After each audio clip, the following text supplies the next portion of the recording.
He is one of the sharpest builders I've ever seen. One of the most stacked LinkedIn profiles I've ever come across in my life. Wail Ghazaleh. I think customer service is one of those things that can be automated right now. The number one thing that's going to be huge in the future is so many countries dump billions, hundreds of billions into AI.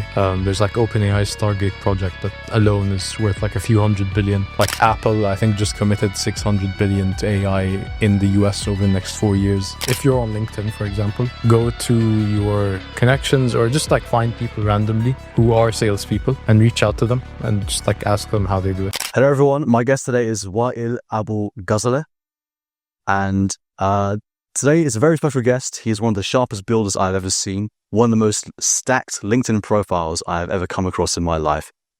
He sold his first business at 14, learned how to flip stocks and NFTs before you learn how to thrive, right? That's true, right? And I think he's automating everything in a VC-backed startup right now, and he's building an AI. So, as I said before, one of the most stacked LinkedIn profiles I've ever seen. He's the guy that your mom compares you to, that cousin.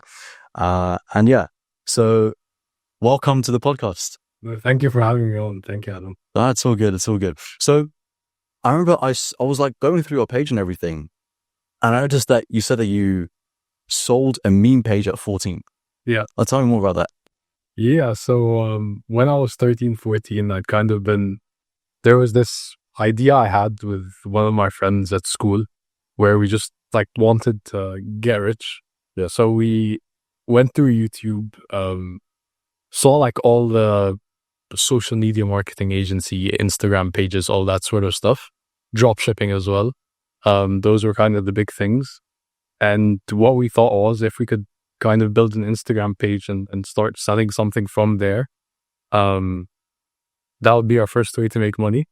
And I was in Egypt at the time, so $1 there would be a ridiculous amount of money. So yeah, I started the meme page. It was called Chief Chipmunk. I basically just kind of take memes from Reddit, and post them on there, and then just have a community building sort of thing. Yeah. And in a few months, someone reached trying to buy the page. It was only a few $100s, but it was a lot for guys then. Yeah, exactly. 13, 14. I was the happiest guy in the world. I think it was $400. Damn. Did you have to share it between your friends or just you? No, it was just me. So I took care of the meme page alone, and we started some other pages together, which... So what did the guy buy the meme page for? To sell stuff on. To sell... I think what he did was he started a merch page, a merch drop shipping thing, and put it in the bio. Something I've noticed is a lot of the people, meme pages that I follow personally, out of nowhere, I just see now it's OF models, but back in the day, it'll be it'll turn into some clothing brand. And I'm when did I follow this clothing brand? So I think that's the whole point of this. So that's what you did, as with people like you. Basically, yeah. Okay. I remember a long time ago, I tried to start my own meme page. Yeah. It didn't go successfully. I called it Spicy Memes. Nice. I failed because I tried making it all from scratch. So I was the guy. And I was that's crazy. That's stupid. That's a different level. Yeah. Because that's what I thought everyone was doing. I thought everyone had genius, memetographied minds that they can just think of a meme on the spot. So I had to force my brain to this thing. I only got 1,000 views on my best ever post, but it didn't ever go anywhere.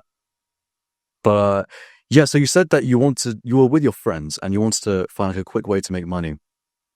I think with every single person that finds success in any sort of field, there's always a build-up of moments or one big moment that hits them eventually. So what was it for you that made you think you need money? Because that's not a normal thing to really think of for most students, right? Yeah. Most students are thinking, I don't like what Ashley said to me yesterday in the classroom. I might try getting back to her today. Or, Mr. Smith thinks I'm a stupid idiot because I didn't get the maths question correct yesterday. So I have to work harder in maths. But no one really thinks about how do I make money with a meme page. So what was the thought process behind this? Yeah, I don't know. I thought maybe maybe we watched some YouTube videos that kind of inspired us to kind of build something from scratch. And I think I'd always been like this. Like I'd always had this thing of starting something from zero and then just like enjoying the process throughout. Yeah, like I think just building something from scratch was always something I'd do. Like even at school, we'd have like science projects. I'd love them. I'd love, yeah, just any sort of project where I was able to make money. I think even before this, there was one time our school had this like winter wonderland fair where it was like an indoor hall, and everyone could set up stalls and like do their own thing. So like some people were selling like pancakes, some people were selling, I can't remember exactly what it was, but it was like a lot of Christmas themed stuff. And what we did was like stupidly simple. We had these like cans of Sprite and Coca-Cola and all that sort of stuff. Just like stacked them on top of each other. And we got a Nerf gun. And like we told people, you pay us some money. If you're able to stack these down, we're going to give you some candy. No. And Well, shoot them down. yeah. Oh, okay. With the Nerf gun. Well, was it possible? But it was quite hard. Oh, so It's like one of those like carnival games. oh, did they have to pay to enter? Oh my days. So you were siphoning money from those small age. Okay. I mean, Like I love that process. okay. Okay, so it seems to me that you have like a builder brain, right? Like you want to make stuff. So why didn't you go into engineering? Thinking back now, like I kind of wish I went into software engineering specifically. Why software? Just because it's the most scalable thing to do. I think if I was able to code, I would have been able to build something from scratch like much earlier. With business, I'm more of like the selling guy now. Yeah, like I kind of wish, like I did kind of get into computer science earlier on, like in high school. I took computer science in IB. I took it in my GCSEs. I did well there. I think I just didn't enjoy it. And I thought I couldn't compete with other people just because I knew other people started way earlier on than me. And I knew like I couldn't be the number one person at it. So I just never continued, but maybe that was a mistake. I have a similar thing with myself. Like my ego prevented me from learning Python at an earlier age because I always thought of myself as like the guy who's really good at physics. So that's what like I was like seen as in school, or at least I thought that. And I thought, okay, well, I have all this aura in one subject. Why would I lose it going into like a different thing and starting from the beginning? But the thing is, like, starting from the beginning and having the mindset to start from the beginning continuously and not fearing judgment and not fearing anything or failure, I think is the most important thing you could possibly have. And the sooner you adopt it, the better. Yeah. And this brings me to the next question. Like, you were flipping NFTs and like trade stock options at, what was it, 14? Yeah.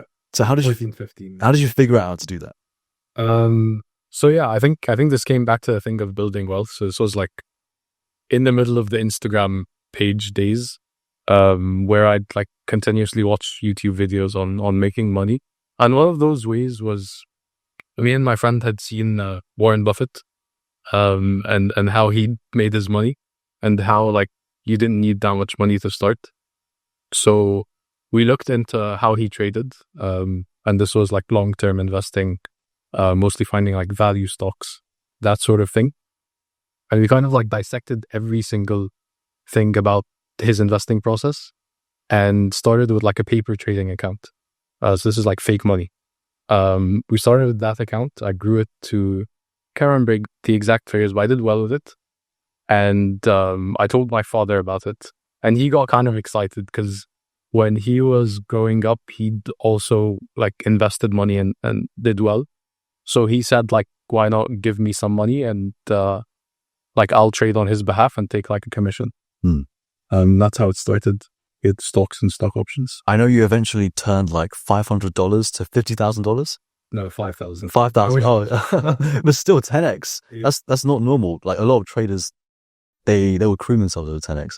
But how did you? I know you said it was lucky, but what was it exactly? So that was with NFTs. So that was kind of later on, like 15, 16. I think there was this like small, no, not small. I think it was quite big, like with the like NFT hype in 2021, Yeah, I remember that. where like everyone was just buying, selling, and like making a shit ton of money off it. I completely missed that. Yeah. Yeah. What even was the hype? I don't understand anything about NFTs. I think what NFTs were at the time were a way to make something unique online, and that was never possible to do it. So like, for example, with the Mona Lisa, you could, Oh yeah. Or the Mona Lisa. yeah, like you could have like a digital version of it, or like with a certain painting in like an art gallery, the way to differentiate it from reality is it has like a chip, and that chip like says that it's unique, if that makes sense. Well, in the actual museum. You could also have it digitally. Oh, okay, yeah. So, Well, yeah, I think that was like a thing, and I think at the same time it was a bit of dead like hype that was going to die down eventually. Just because of like people buying and seeing the hype, then like buying more, if that makes sense. yeah, and then eventually, like, people realize it doesn't have that much intrinsic value. Yeah. This reminds me of the flavored toothpicks. Do you remember that? Oh yeah. That useless fucking thing. I remember it was a huge craze like a couple months ago. Yeah. And one of my friends, he bought like a load of packs of different flavored toothpicks, and he was like, "Yo, Adam, this guy who I follow on X Twitter, like he bought a load of these. Like, Yeah. that's why I bought some." And so, what are you doing? Like, it was my first time ever seeing flavored toothpicks. And then you just know, like, everyone has basic instinct. You just know. You see stuff like that, and you're like, okay, this is gonna die tomorrow, but they're just trying to make some bank, so they pumped a bunch of money into marketing. Yeah. I mean, I think there is a... Are you talking about Pick'em? The guys on... I think it's called Pick'em, yeah. I'm not entirely sure. It's the one with the flavored right at the end. Yeah. Yeah. The one that like KSI had, and... Yeah. And then now no one knows what it is. I know one of the guys that started it, actually. You personally? Yeah. How did that happen? I know him through... I think I reached out to him for something to do with Kickstart. So we'll get into that. Yeah, I want to get into Kickstarter afterwards. Okay. So I think I still want to like explore this area. I think it's very important to start like from the beginning, like from your mindset as a kid, because it's not normal for anyone to start thinking like, I need money now. Like, I need to feed my mouth, because most people, they kind of have this developmental process later on in life. I don't mean to sound like I'm arrogant, but even in university, I don't really see it in people's eyes. And what I see in people's eyes is like, they have the God-given right to experience the uni experience, and then afterwards maybe they can start thinking about whatever. But I think it's very binary, this type of thought process. Like, you either are panicking right now, like, fuck, I need to get rich, like, right now, yeah, or like you don't really have that thought in your mind to begin with. Yeah. So I'm assuming, did you say you have a Jordanian passport? So where did you spend most of your life? In the UAE. UAE, okay. Actually, my whole life except for 2 years where I went to Egypt. Okay. So 3 years where I went to Egypt. In the UAE, like, what was the average type of mindset there? Was it the former or the latter, where I was talking about people being not desperate, but just like snappy? Yeah. Yeah. No, I think the majority of people in the UAE are the same as like anywhere in the world. Like, it's like they don't have that buzz in their eyes. It's still like quite rare. Like in my grade, I don't think there were that many people that had that like buzz in their eyes. So, I mean, I was reading the brief that you sent me. I was also going through your LinkedIn, and then I noticed that you had like, you tried doing something with NFTs, and then that failed, and then you tried, and then you went to flipping it. So you had like that failure with NFTs. What was that about? So I started like my own NFT project, which was, again, just trying to kind of follow the trend. And, like, again, it was in that phase of 2019, 2020 where there was like a huge hype cycle. And yeah, it was just like, I think it was called the Dons NFT, and it was, like a bunch of turtles that were animated as I thought you were speaking metaphorically, but literally. No, like literally turtles. And they all had like different designs, different hats, different glasses, that sort of thing. And the whole goal behind it was to raise awareness for marine biodiversity. If that makes sense. So I think part of the proceeds that we raised, if we did, would have gone to like marine biodiversity and kind of like going ahead with that, if that makes sense. Okay. So I mean, I feel like every single person who dabbles or not dabbles, like is in the entrepreneur world, has some sort of failure, one or another, big or small. Like what was a learning point or like an ego hit or whatever it was with this like small, I don't know how big this failure was, but yeah, I just like to hear like how big it was and like what you felt from it. Yeah, I get what you mean. I think with NFTs in general, I guess it was just a thing of like this isn't the end. Like I'm gonna find something else, and I'm gonna kind of learn from this mistake of like being like not able, like learn how to sell. Number one, I think learn how to market. I guess I thought because of the like meme page stuff, I could like grow the marketing side of things, but never really worked out. We also had to kind of raise money for that, which like is hard to do at 15, 16 years old. I guess we had like zero guidance with that as well. Yeah, I think the two biggest things I learned are learn how to sell, just because like that's gonna work in everything in your life. Whenever you start a business, you need to sell, like no matter what it is, and then learn content, just because it like I knew back then it was going to be one of those things that stays around for a really long time. I mean, like look now, everyone's using content, and people are saying like this is just the beginning. Like the market for content is probably going to like 10x in the next 5 years. And yeah, people are posting more content than ever. And then also kind of having guidance whenever I'm building something new. I think that's another. So having a mentor. Yeah, like having a mentor or having someone that's doing it, like something similar alongside you. I think having similar-minded people around you like helps a lot. Yeah, it helps a lot. For example, I was running like a social media marketing agency a bit more than last year, maybe 2 years ago, and it didn't really go that far. Like I got some clients, but it didn't really go that far. Yeah, just because I wasn't working at my maximum capacity because I was surrounded by people who were not in the social media marketing space. I was literally living with my parents. Yeah, I was literally going to uni where everyone's studying engineering, and my friends were like not in marketing. So nowhere in that equation was marketing involved. How are you doing sales, like door to door or calls or? So sales? back then, I stopped the agency. Okay. Yeah, I'm saying back then, what were you doing? Yeah, back then. So it used to be cold emailing, and I want to get into you doing cold emailing afterwards, because you cold emailed just away into fucking everything. The cold emailing did not work for me. Like no matter how I did it myself, like doing a lot of research and then maybe AI automating it didn't work.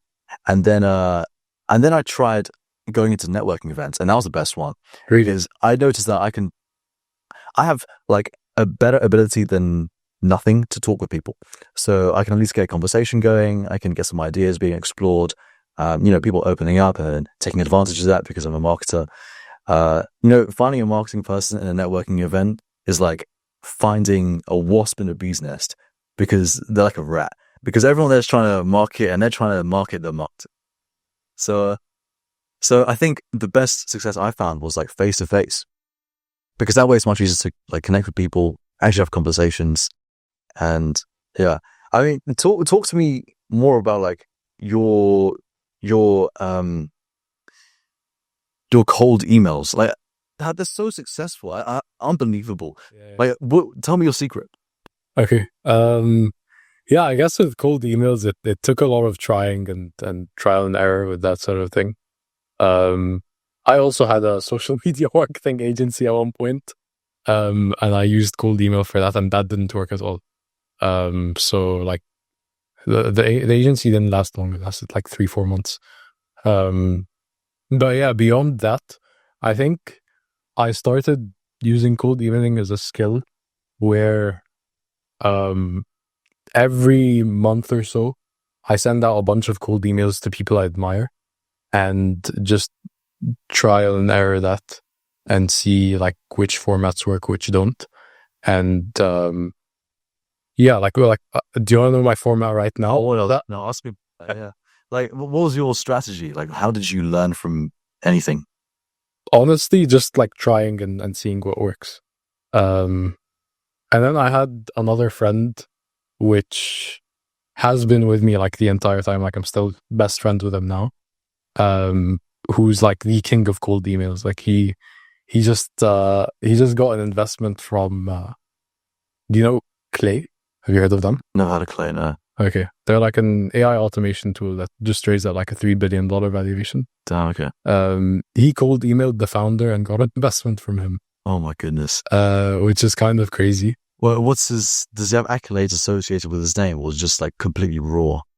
Like with him, it's kind of different because he's like just super impressive as a person. Oh, that makes sense. Which makes things a lot easier. But yeah, it's literally just like the format is like, hi person, love what you're building, and then kind of personalize it a bit in just one sentence. And then next sentence is like what you've done in the past or like something impressive about you. So again, just a one-liner. Don't really say much other than that. So what's an example of a cool thing? Like, what would you say? I'd say I'd say like, hey, I'm the co-director of Kickstart. We're the biggest student-led incubator in the UK. Who our alumni have built companies worth over $500 million. As you'd say, I'm 20 years old. Yeah, that's small time Bill Flex, not much. Something small. It's nothing crazy. Nothing crazy.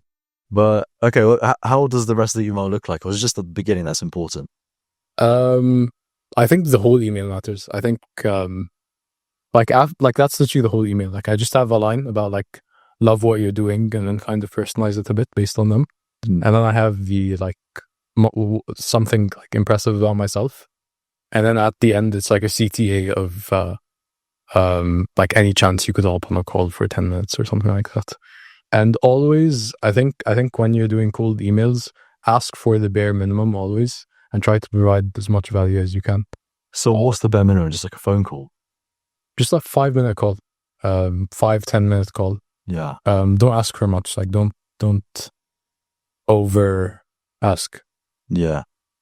I remember you also talked about selling protein meals in uni. What gave you the confidence to do that? Well, like just the whole structure.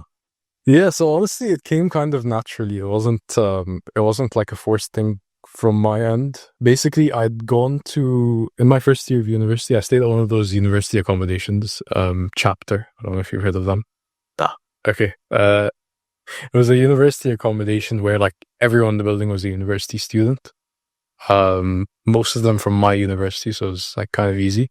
And I also had a friend from Dubai come and live with me in the same building first year, which was pretty cool.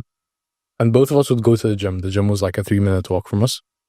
And he was the type of guy that was super lazy, would never cook, would always like order out.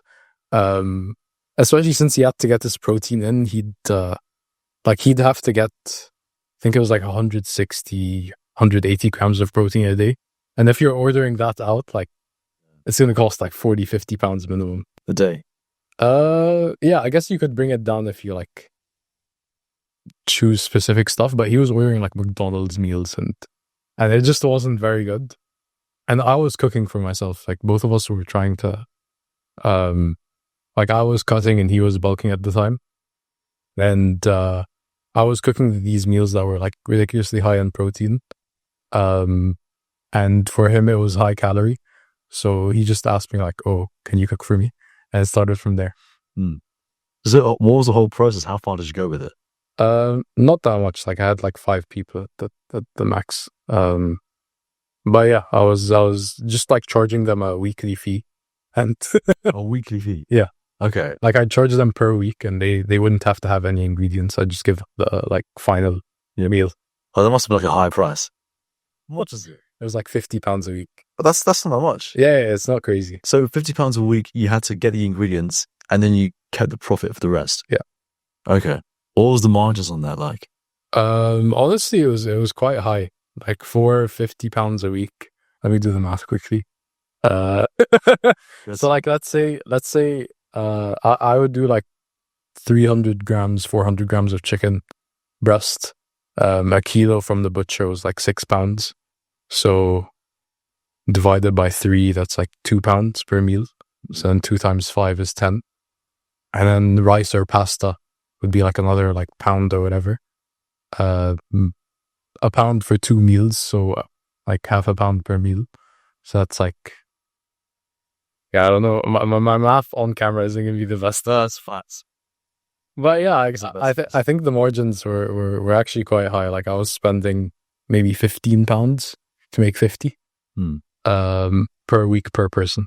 So like at the peak, if I had 5 people, that's do the math. That's not bad. Yeah, Those companies would die for 75%. Yeah, exactly. So why didn't you go further with that?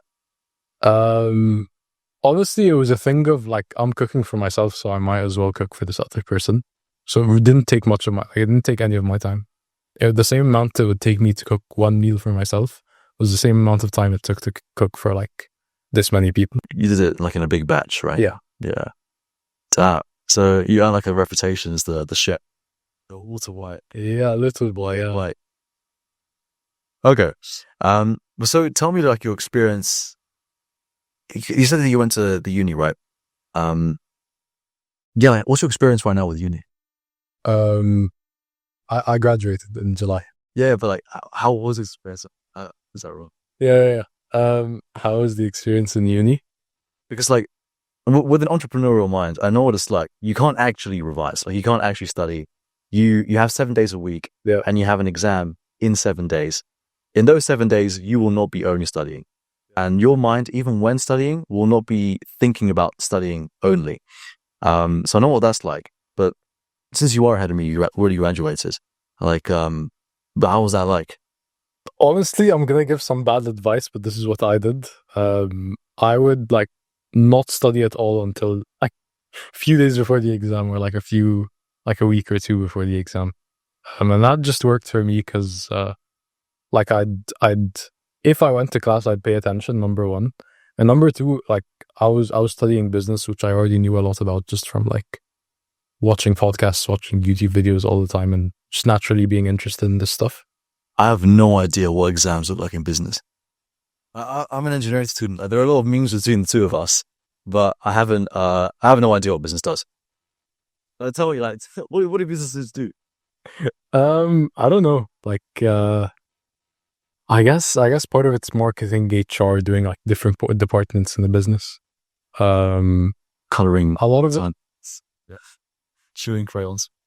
Too many memes though. But yeah, like it wasn't tee hard, honestly. Like I'll be completely honest. Again, that's why sometimes I think like I wish I took the engineering route and like actually learned something new. Because I know, like I want to develop this further. I know that you have your page right now with over 20 million views, right? I think it's like something with AI. What's the name of it? Today in AI. Today in AI, right? Yeah. And you have investors for the thing, right? I have sponsors. Sponsors, that's what I meant. Yeah, sponsors. And one of them was, I forgot who it was, but it was someone like, I saw it, I was like, damn, I didn't think it was going to be that person. But read me out the sponsors from your... Lovable? Lovable, yeah, it was Lovable. Didn't they just recently raise like a bunch of money? Yeah. That's crazy. How did that even happen? Was it a cold email? They emailed me. They emailed you? Yeah. Okay. I think they were just looking for creators and like they liked my page. So like it's the same with every other sponsor I've had. I've never like actually reached out Yeah. It's all come inbound. Okay. Cold email enough, and the cold emails will come to you. It's carbon, like good carbon. Yeah. Karma will let you come back. What goes around comes around. Exactly. So what they sponsor your page, as in, do they pay like per post about Lovable or something? Yeah. So with Lovable specifically, it's per post about Lovable. Or I can just have like an outro saying, like go build on Lovable if you want to build a startup or something like that. Like with every sponsor, I have a different deal, but yeah, that's like the general gist of things. They usually pay like per post. Yeah. Because I know when it comes to influencer marketing or like personal UGC marketing. Yeah, you guys are the masters of it. I want to be the master. Eventually I'll get to the top. I want to say our competitors' names because fuck you. We're trying to get to the top, yeah. But how we do it is like the influencers actually get paid a fuck ton of money. Really? For example, there was this one 17-year-old girl, and in 1 week she earned more than I've ever in my life earned in a week. She earned £1,500 in a fucking week. Really? Unbelievable. Okay. Through like the marketing that she was doing because of the bonuses that Marketing for who? for us. So oh shit. Okay. it hurt me paying her. I was like, wow, you know who you are, but no, we love you. I mean, the math did make sense, but it was so weird. I was like, what the hell? £1,500 in 1 week. That's actually crazy. Yeah. But that's just what happens when you cross the viewership. Like, do you have, with your sponsors, do you have like certain things where if you go past certain views, you get paid more? Yeah. Yeah. So I'm assuming, like, when does it cap off? Like 1 million? With some of them, there's no cap. Oh, that. It's crazy. Well, I read something in your notes that you gave us. It was like 20 million. Was it in one video or a total? Total. A total. What was your most viral video? Let's pull it up right. Let's fact check right now. Let's see. So it's 20 million on Instagram plus TikTok. That's like one thing. Like it's all platforms. Oh, okay, I see. But yeah, like I have this one. This was one of the like Jensen and White. Oh, we'll edit it. And, yeah. I think I've seen that one come on my For You page. I'm not even joking. Yeah. I've seen so many about Jensen Huang. I think it's because of your page. It must actually be because I post a lot about Jensen. Single-handedly showing the world AI. There's Jensen, and then there's like Sam Altman, like Elon Musk. You have seen so many Sam Altman ones. It must be from you as well. Yeah. Like I just posted a Sam Altman one like before this 2 hours ago. Yeah.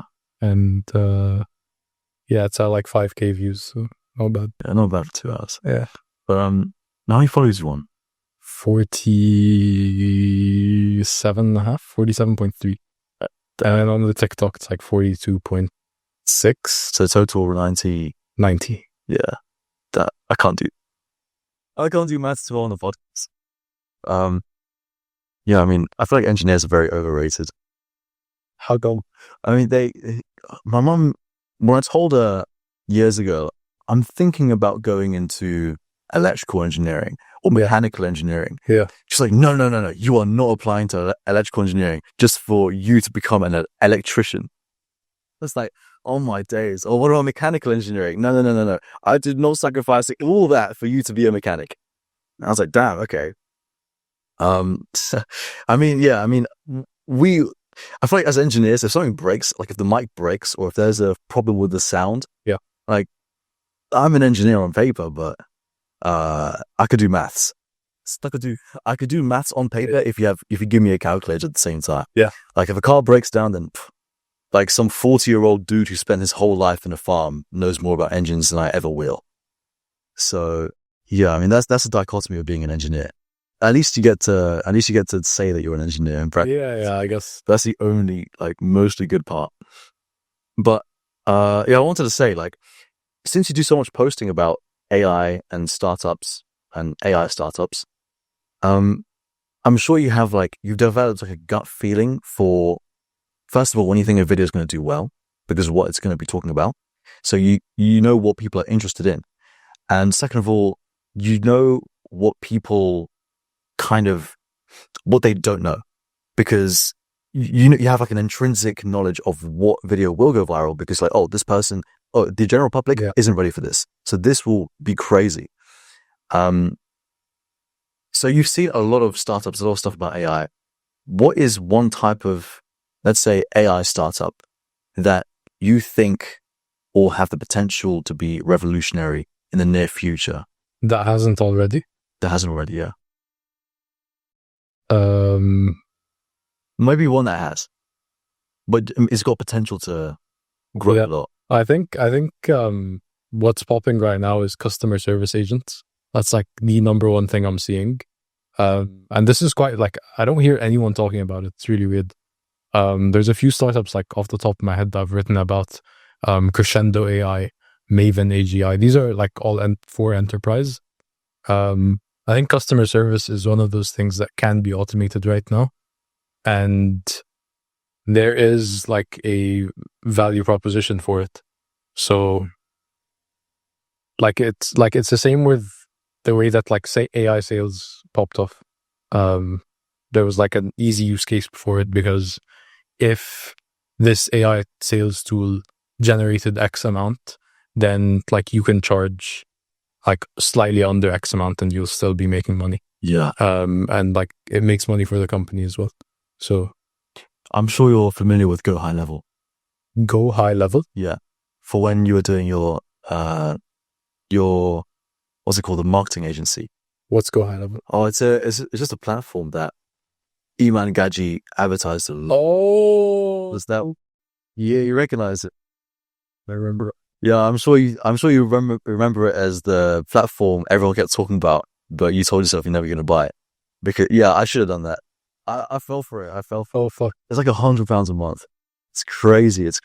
But it's quite useful, to be honest, if you already have like a base and already have customers, because you're not supposed to automate anything as the first thing. You're supposed to get everything ready, get all the processes built by hand first, and then automate it. It's really good for automating. So, yeah, I mean, I recommend you looking into it. And for the viewers online, it's called Go High Level. And back in the day, they were quite ahead of their time. You could send an automated voicemail to anyone. Let's say like a script of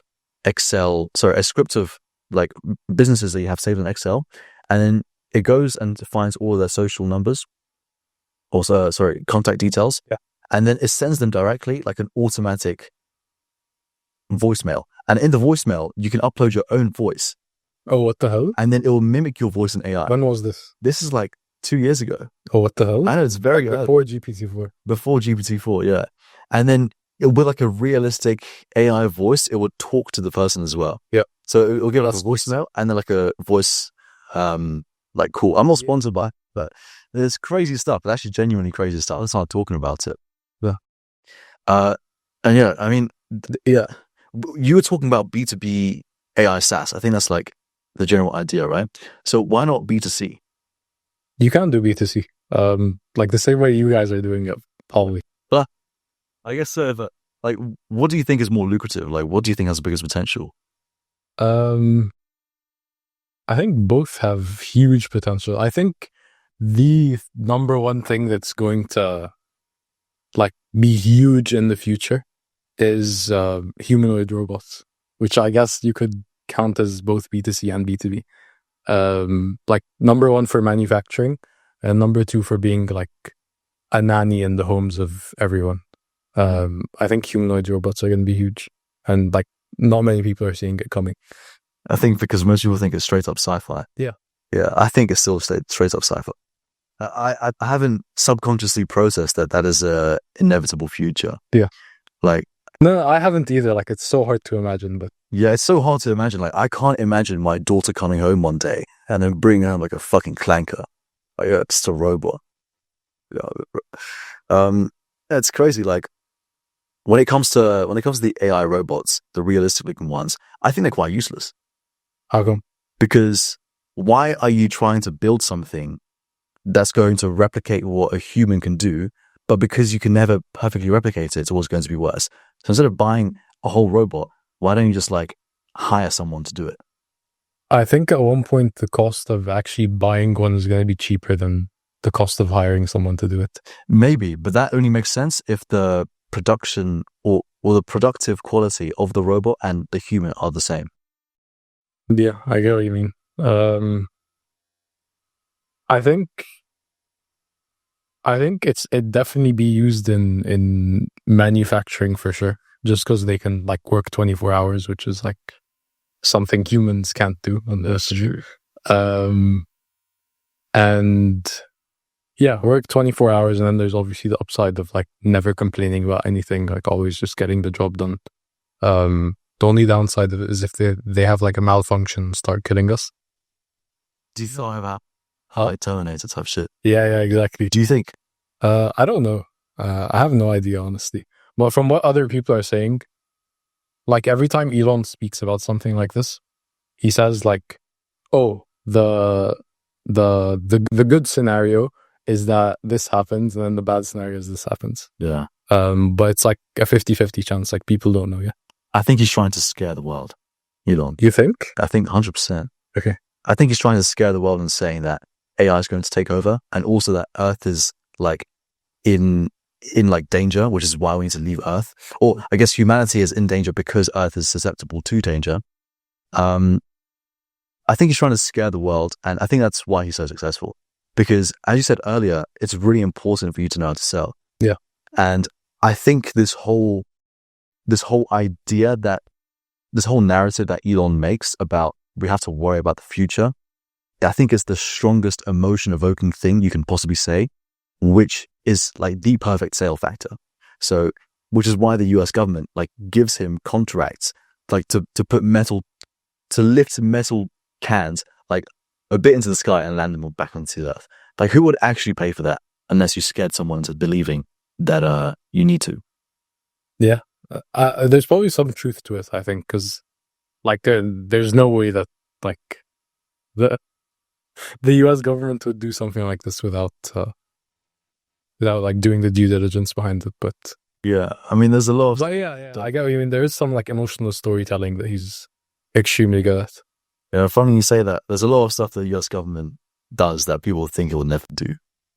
Like, oh, you don't know, like well, there's a bit of conspiracy theorists, but you know, what was it called? You know the Unabomber in America. That sounds so familiar. The Unabomber, Ted Kaczynski. He's an American dude. He's actually ethnically Polish. Okay, which is why I can say his surname, Kaczynski.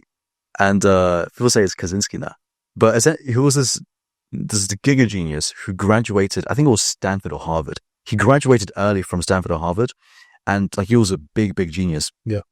And he got caught up in this CIA experiment, which they admitted to years later, called MK Ultra. What the fuck? And what MK Ultra was about was that it gave like a random sample of people. It must have been acid. I think it was acid, that drug. I don't exactly remember what drug it was, but I'm pretty sure it was. Acid, yeah. Yeah. And they fucked his brain up so badly that he eventually went against everything he ever learned. But I think he got into Stanford or Harvard for engineering. He was like a big genius guy. I think he graduated at 19. And eventually he came up with this idea that the human process of industrial revolution was the biggest mistake humanity's ever done. And he wrote a whole manifesto. And in the first sentence, I think I'm misquoting it a bit, but the first sentence of his manifesto was, the industrial revolution and its consequences is the worst thing to have happened to humanity. And then, well, Unabomber, that's where his nickname comes from. He bombed like factories and schools and universities, places where the industrial revolution could be seen, right? So factories and schools where, well, I don't think it was schools, maybe universities, where engineering was like taught. He wanted to stop that. Yeah, I mean, and people thought that, no, hell no, would the US government would ever, give LSD to random people and geniuses and fuck their brain up. But they did. I might be killed for saying that. Then they should be fine, but they should be fine. Fuck. No, I didn't know about that. Yeah, no, it's real. I think every government in the world not randomly, they do things which their citizens would never expect them to do, which is why I genuinely believe that every single government in the world, especially the UK and US one, is putting way more money into AI than we possibly can think of. because I don't think it's a bubble AI. I don't think it's like a .com bubble where it's eventually going to explode and then people are going to lose loads of money. I think what it is it's genuinely a revolution. And just like World War III happening right now, which people don't know that World War III is happening right now, but it is. Just like that, people don't know that we are in this revolution because they don't see lasers and space jets flying everywhere. We're literally in the early stages of it, but it is happening. And I think it would be like really stupid for governments around the world to turn a blind eye to that. So 100%, so many countries around the world are dumping money into AI. Yeah, I completely agree.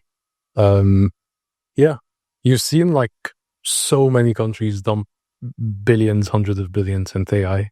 There's like OpenAI's Stargate project that alone is worth like a few $100 billion.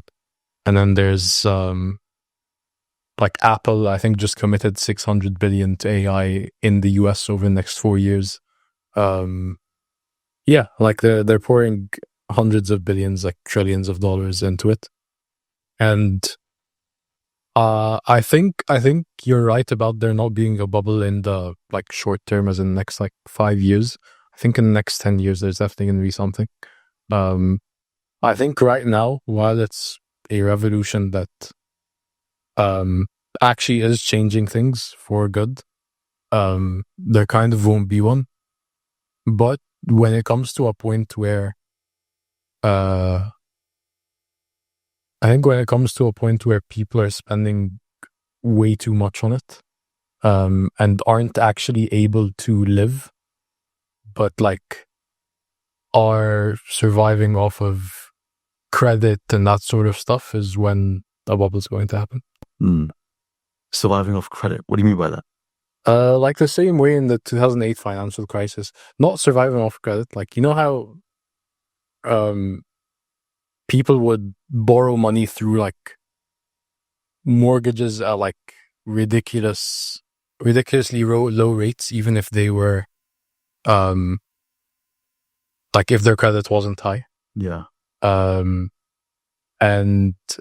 that's like what fucked most people over.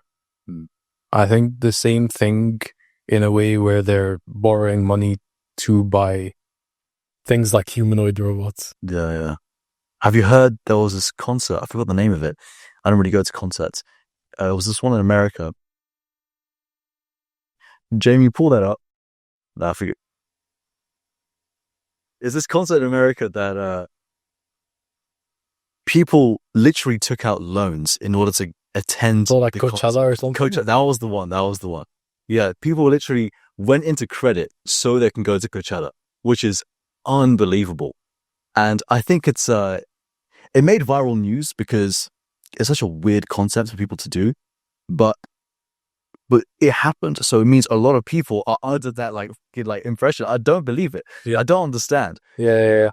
I think it's a similar dichotomy that people have in America when they either voted for Trump and they see like Kamala Harris voter, like, oh, like, I can't believe I'm breathing the same air as you.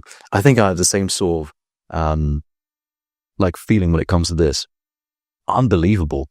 I mean, I think those type of people are super lost, or they're doing like some genius 5D chess marketing ploy or whatever. Yeah. We're actually coming to this, like people who are super lost and they want to make like a bunch of money, and they're throwing the money away in Coachella, but if they yet to be making like a bunch of money, like what is the first step you would recommend them doing? If they've never made money before. That's right. Yeah.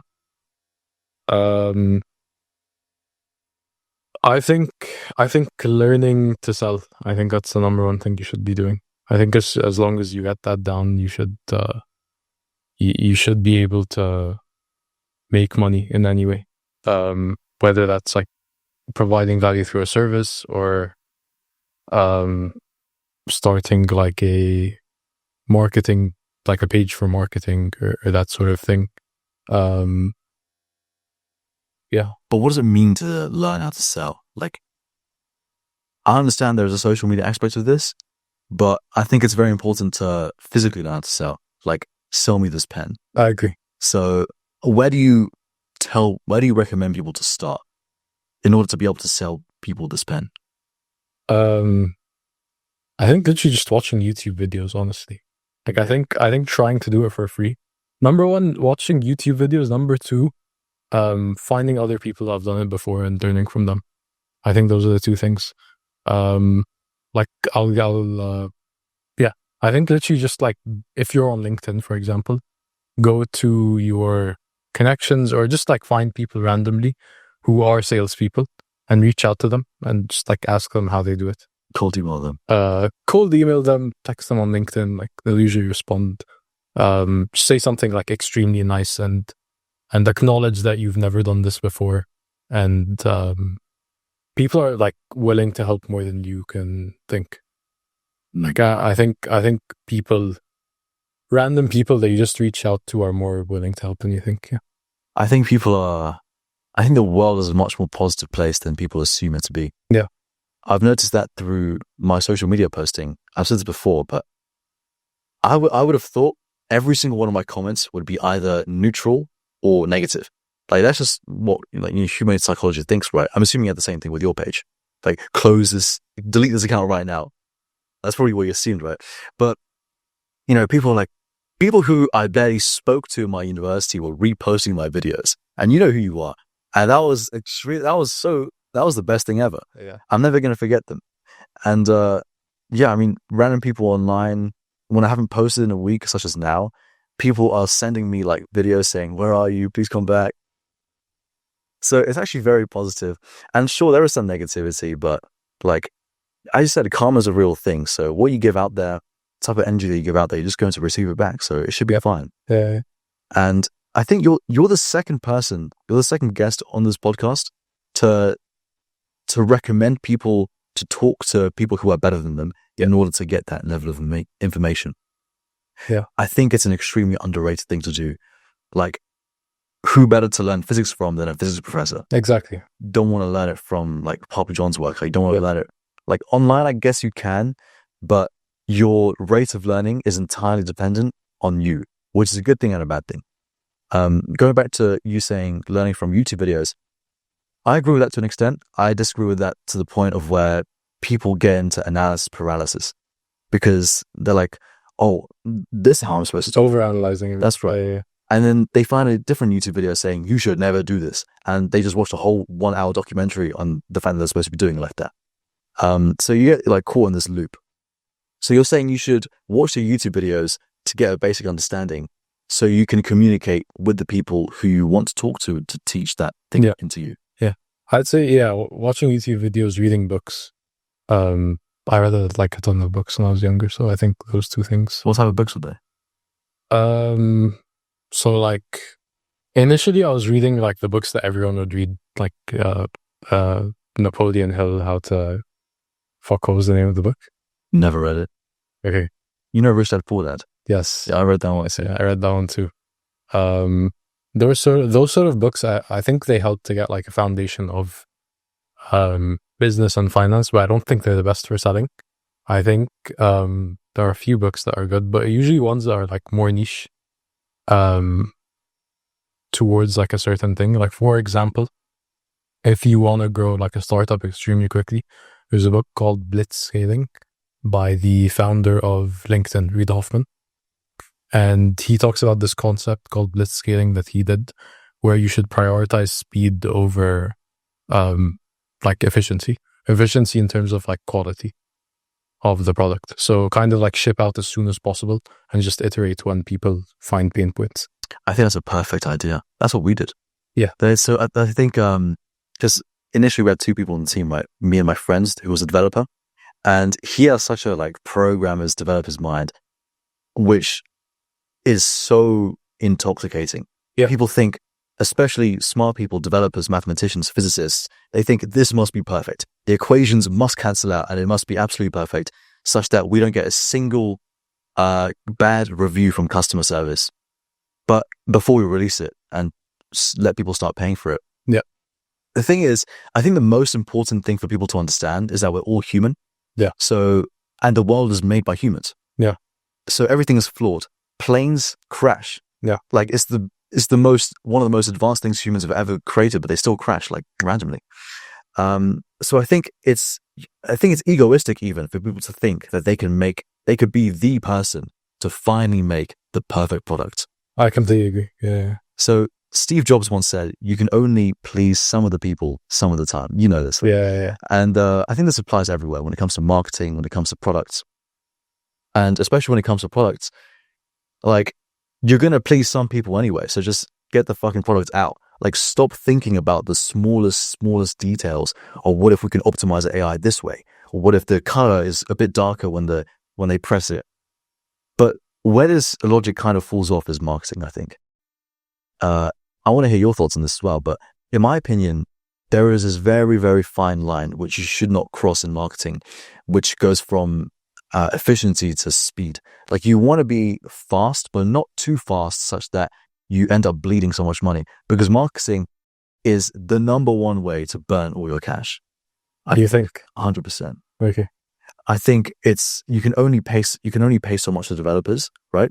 But you traded stocks, right? So I feel like when it comes to developers, it's like paying. It's like shorts. So when you try shorting, you're like thinking you can only lose like 100%. Yeah, right. So like a normal stock, you can only lose 100%. So with a developer, you can only lose as much as you pay them. But with a short, you can lose infinite. So with it's like if they get like 1 million plus views, and it doesn't convert, then you're just like losing infinite money. And also, like, it's just easier to throw away money in marketing anyway. Because marketing tends to be creative, and creative things, you have to take the leash off of it. Because you can't tame creativity, right? Yeah. And the thing is, sometimes creativity can go the wrong direction and just completely fuck you over.